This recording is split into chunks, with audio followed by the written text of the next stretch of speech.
This week I've been creating some cover versions, as I like to call them, of A.H. Almas's text Essence, while also working on a video about the film Robot Dreams and the concept of togetherness.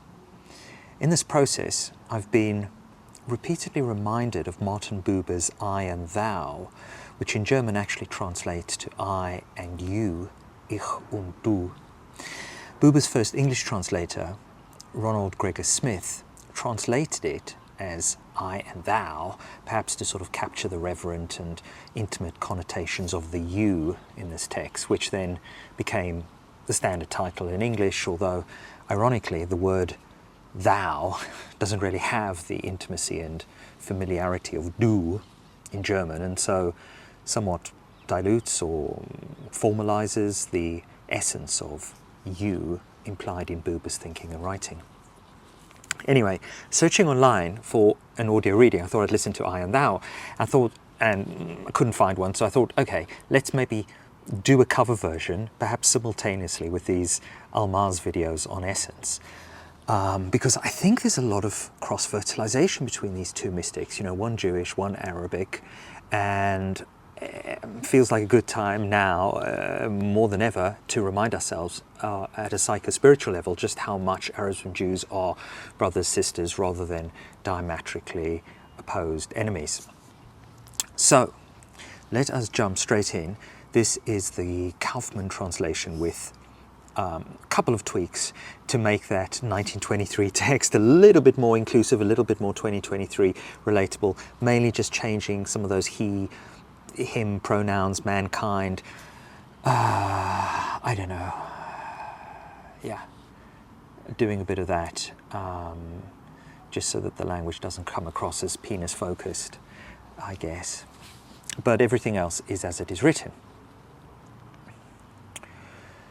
So this is how it goes. According to Buber, the world is twofold for human creatures in accordance with our twofold attitude. The attitude of humans is twofold in accordance with the two basic words we can speak. And the basic words are not single words, but sort of word pairs. And one basic word is the word pair I-you, I-you, I-you. And the other basic word is the word pair I-it. But this basic word is not changed when you put like he or she or them in the place of this. Thus the I of the human being is also twofold. For the I of the basic word, I-you, seems to be different from that I in the basic word, I-it. Basic words do not state something that might exist outside them. By being spoken, they establish a mode of existence. Basic words are spoken with our being. When we say you, the I of the word pair I-you is said too. And when we say it, the I of the word pair I-it also manifests. The basic word I-you can only be spoken really with our whole being. The basic word I-it can never be spoken with our whole being. There is no I as such, but only the I of the basic word I-you and the I of the basic word I-it. When we say I, we mean one or the other. The I we mean is present when we say I, and when we say you or it, the I of the one or the I of the other basic word is also present. Being I and saying I are the same. Saying I and saying one of the two basic words are the same. Whoever speaks one of the basic words enters into the word and stands in it. The life of human beings does not exist merely in the sphere of goal-directed verbs. It does not consist merely of activities that have something for their object. I perceive something, I feel something, I imagine something, I want something, I sense something, I think something. The life of human beings does not consist merely of all this and its like. All this and its like is the basis of the realm of it. But the realm of you has another basis. Whoever says you does not have something for their object, for wherever there is something, there is also another something. Every it borders on other its. It is only by virtue of bordering on others. But where you is said, there is no something. You has no borders. Whoever says you does not have something. We have nothing, but we stand in relation. We are told that human beings experience their world, whatever that means. Well, as humans, we seem to go over the surfaces of things and experience them. We then bring back from them some knowledge of their condition and experience. We experience what there is to things. But it is not experience alone that being in the world brings them to us. For what is brought to us is only really a world that consists of it and it and it, of he and she and it, for the most part. I experience something. All this is not changed by adding inner experience to the external ones in line with the non-eternal distinction that is born of our craving to take the edge of the mystery of death. Inner things like external things, things among things. I experience something, and all this is not changed by adding mysterious experiences to manifest ones, self-confident in the wisdom that recognizes a secret compartment in things reserved for the initiated and holds the key. Oh, mysteriousness without mystery. Oh, piling up of information. It. We who experience do not participate in the world, for the experience is in us and not between us and the world. The world does not participate in experience. It allows itself, we could say, to be experienced, but it is not concerned, for it contributes nothing and nothing happens to it. The world as experience belongs to the basic word I, it. The basic word I, you establishes the world of relation.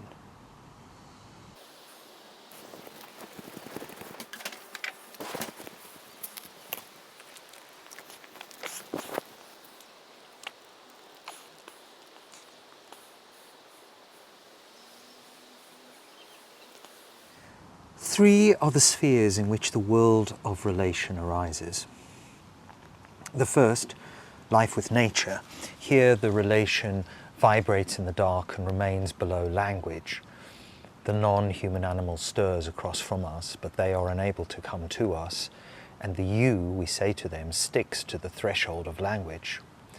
The second, life with humans. Here the relation is manifest and enters language. We seem to be able to give and receive more of this you. The third, life with spiritual beings. Here the relation is wrapped in a cloud but reveals itself. It lacks but creates language, and we hear no you, and yet we feel addressed. We answer, creating, thinking, acting with our being. We speak the basic word, unable really though to say you with our mouth.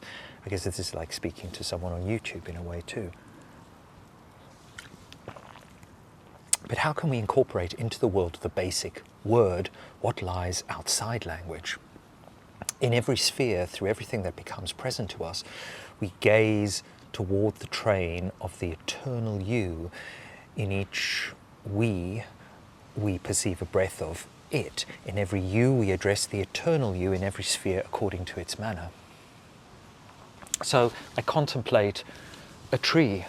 It was there before, now it's here. I can accept it as a picture, a rigid pillar in a flood of light, or splashes of green traversed by the gentleness of the blue silver ground.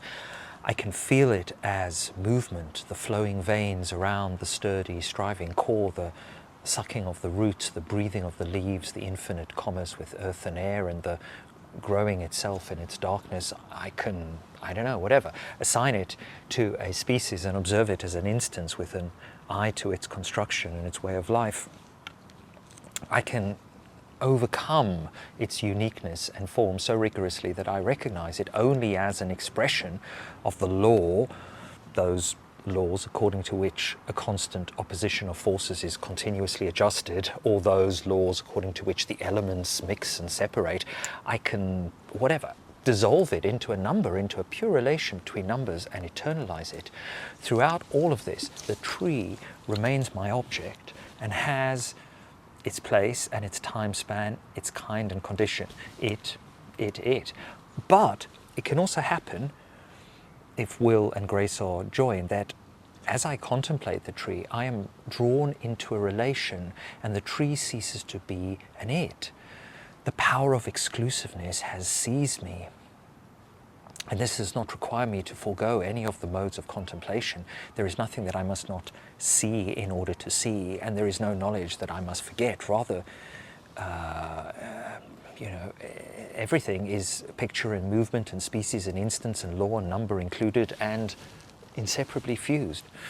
Whatever belongs to the tree is included, its form and its mechanics, its colors and its chemistry, its conversation with the elements and its conversation with the stars, and all this in its entirety. The tree is no impression, no play of my imagination, no aspect of a mood. It confronts me bodily and has to deal with me as I must deal with it, only differently. One should not try to dilute the meaning of the relation. Relation is this reciprocity. Does the tree then have consciousness similar to our own? I have no experience of that, but thinking that we have brought this off in our own case, must we again divide the indivisible? What is, or what I encounter is neither the soul of a tree nor dryad, but the tree itself. When I confront another human, another idiot, as my you, and speak the basic word I, you to them, then they are no thing among things, nor do they consist of things, well, not entirely.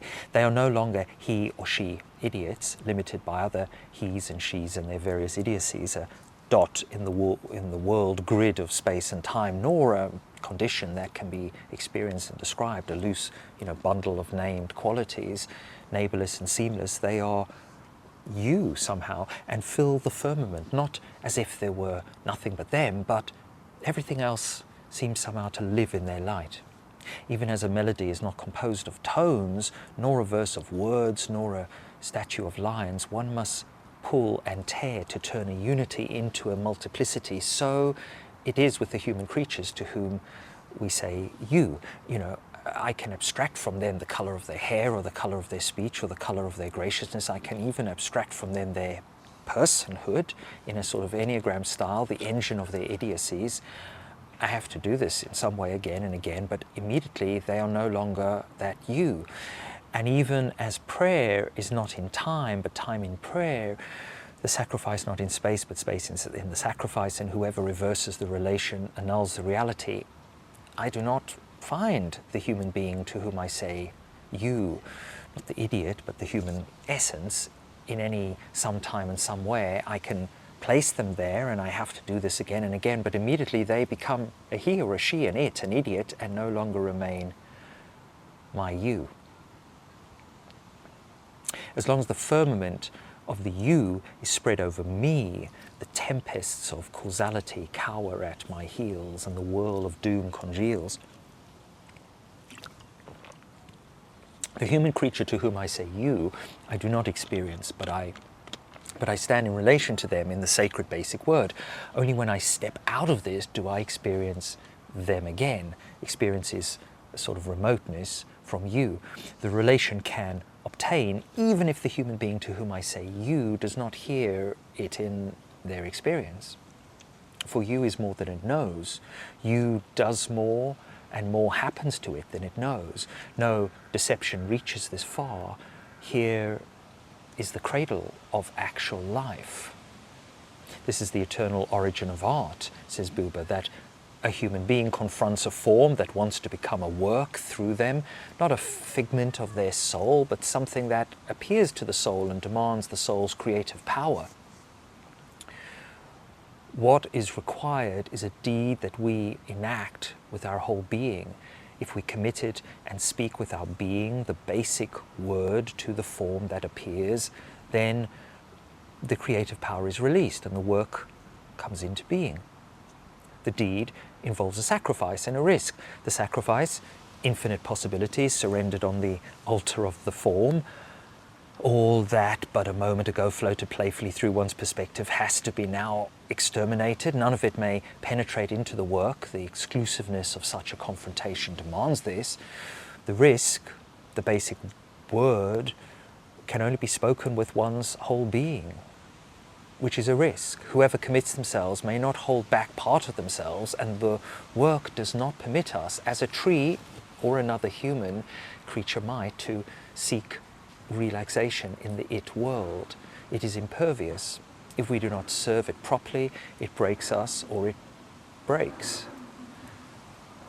The form that confronts us, we cannot experience nor describe. We can only actualize it. And yet we see it, radiant in the splendor of the confrontation, far more clearly than all clarity of the experience world, not as a thing among the internal things, and not as a figment of the imagination, but as what is present. Tested for its objectivity, the form is not there really at all, but what can equal its presence. And it is an actual relation. It acts on us as we act on it. Such work is creation, inventing is finding, forming is discovery. As we actualize, we uncover, we lead the form across into the world of it, the created work, even in the shape of a YouTube video, perhaps especially in the shape of a YouTube video, is a thing among things and can be experienced and described as an sort of aggregate of qualities. But the receptive beholder may also be bodily confronted now and again by a kind of a you. And then what? What then does one experience of the you? Nothing at all, for one does not experience it.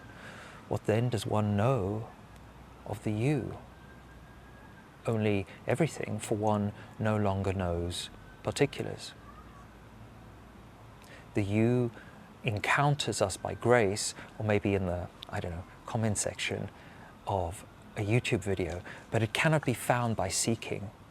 But that we speak the basic word to it, I, you, is a deed of our whole being, is our essential deed.